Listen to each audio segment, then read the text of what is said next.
अस्सलाम वालेकुम दोस्तों, कैसे हैं सभी? अच्छे होंगे और अच्छे ही रहने चाहिए। मैं हूं सबका भाई इम्तियाज रजापुर में भी दोस्तों मैं आपकी खिदमत में हाजिर हूं। मेरे प्यारे दोस्तों, नौजवान साथियों, हिंदू मुस्लिम मस्जिद मंदिर को लेकर फारूक साहब ने भरे महफिल में जो मोदी को योगी का ठिकाना लगाया है, वाकई में ये बयान सुनकर आपका दिल बाग बाग हो जाएगा। आइए फारूक अब्दुल्ला साहब की वीडियोस को देखते हैं। वाकई में फारूक साहब ने कितनी बड़ी बात कही है, मुंह तोड़ जवाब दिया है। आइए इस वीडियो को देखते हैं। पहले मुसलमानों पर शक मत करिए, मुसलमान इतना ही हिंदुस्तानी है जितना आप हैं। सुनिए प्लीज सुनिए, आप लोगों को अच्छा नहीं लगेगा फारूक अब्दुल्ला जो बोलेगा। मैं ईमानदारी से आपसे कहता हूँ, मैं हिंदुस्तानी हूँ, मैं पाकिस्तानी नहीं हूँ। न मैं कभी पाकिस्तानी था, न कभी मैं पाकिस्तानी बनूंगा। मेरी जान जाएगी तो इसी वतन में जाएगी और इसी मिट्टी में जाएगी। हमने इकट्ठे चल के इस वतन को बनाना है। आप अलग इस वतन को बना नहीं सकोगे।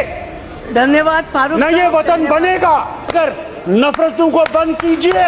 ये नफरतें जो फैल रही हैं हिंदू और मुसलमान में, हमें रशिया नहीं मार सकता, हमें अमेरिका नहीं मार सकता, हमें कोई मुल्क नहीं मारेगा। हम अपने मुल्क को खुद मारेंगे जब हम हिंदू और मुसलमान एक दूसरे को गले नहीं लगाएंगे। जी।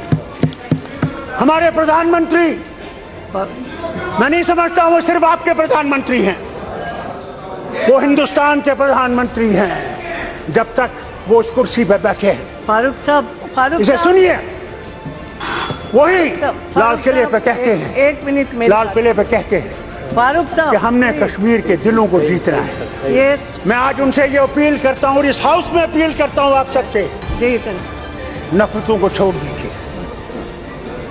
हम दुश्मन नहीं हैं, मगर हम जो देख रहे हैं, जिस हिंदुस्तान को हम देख रहे हैं, वहाँ हमारे युवाओं को डर लग रहा है फारूक कि साहब उनका मुस्तकबिल वहाँ नहीं एक बात तो सुन, वहाँ हमारा मुस्तकबिल नहीं है। उस मुस्तकबिल को बनाने के लिए मैं आपसे अपील करता हूँ। एक मिनट मेरी बात सुनिए। मैं जानती हूँ आपका सालों साल का बहुत अनुभव है, आपने बहुत कुछ किया भी है, मगर अभी कभी फिर इसी विषय पर हम विस्तृत बात कर सकते हैं, आपसे भी करवाएंगे। सुनिए, लेकिन अभी हमारे पास इतना बड़ा समय मैडम, नहीं। मैंने इसलिए पहले ही आपको बोला था, मेहरबानी मांगता हूँ प्लीज, क्योंकि मुझे इस हाउस में क्योंकि कभी खामोशी थी नहीं, मैं मेडन स्पीच भी नहीं कर सकता। जी, मगर आज मौका आपको मिला, इतनी बात मैं सिर्फ आपसे थोड़ा सा आपका विषय समझ गई, क्योंकि मैं इस मुल्क के बारे में कहना चाहता हूँ। प्लीज जो मेरा भी वतन है, आपने आपका भी वतन है, सबने आपके और इस वतन को आप एक ऐसा चमन बनाना चाहते हैं जिसमें हम सब इज्जत से रह सकें, मोहब्बत और प्यार से रह सकें। उस वतन को बनाने के लिए हमने इकट्ठे चल के इस वतन को बनाना है।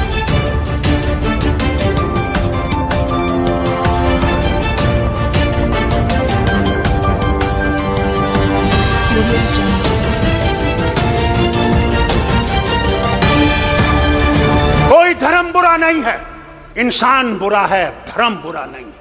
मोदी जी, अरे सच तो बोलो, कभी तो सच बोलो। क्या डर नहीं है मरने का?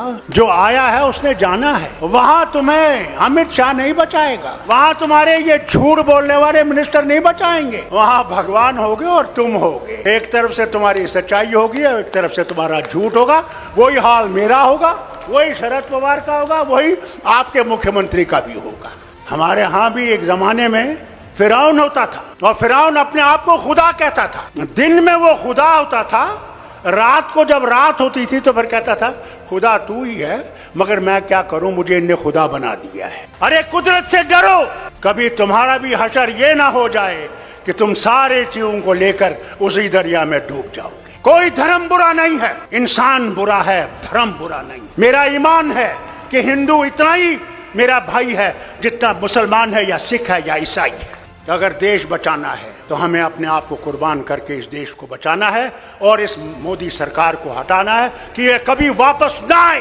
मैं इनसे कहता हूँ, अगर ये वापस आएंगे तो अल्लाह ही जाने इस मुल्क का क्या होगा, वो खुदा ही जानता है। अगर हम ये समझते हैं कि इनको हम आसानी से हटा सकते हैं तो सच्चाई ये है, इनको हम आसानी से हटा नहीं सकते जब तक हमारे दिल साफ नहीं होंगे। अगर मैं ये समझूं कि सिर्फ मैं ही मैं हूं और दूसरा कुछ भी नहीं है, तो ये कभी भी नहीं जाएंगे। आज हम ये सोचते हैं कि मोदी को निकाल के मैं प्रधानमंत्री बनूं। अरे पहले तो उसको निकालो, फिर प्रधानमंत्री की कुर्सी की सोचो। हमें अपने झगड़े भूल जाने। अगर हम अपने झगड़े नहीं भूलेंगे, मैं नीडू से कहता हूं, तो फिर कभी भी हम इनको नहीं निकाल नहीं सकते। कि अगर हमने देश को बचाना है, पहले अपने आप को कुर्बान करना है। इस देश के लिए हमने कुर्बान करना है, कुर्सी के लिए कुर्बान नहीं करना। कुर्सी देश देगा और देश ही कुर्सी देने वाला है और देश ही कुर्सी से हटाने वाला है।